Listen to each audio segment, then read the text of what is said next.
అందరికీ నమస్కారం అండి. ఈరోజు టిఫిన్ వచ్చి ఇడ్లీ, సాంబార్, చట్నీ, ఎర్రకారం. ఎర్రకారం వచ్చేసి ఎక్కువ ఆనియన్స్ వేసుకోవాలి, టమాటా, తెల్లగడ్డ, కారప్పొడి, ఉప్పు తగినంత వేసుకునేసి గ్రైండ్ చేసుకోవాలి.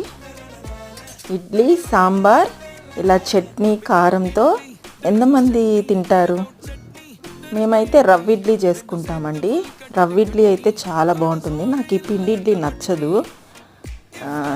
రవ్వ ఇడ్లీయే చాలా బాగుంటుంది.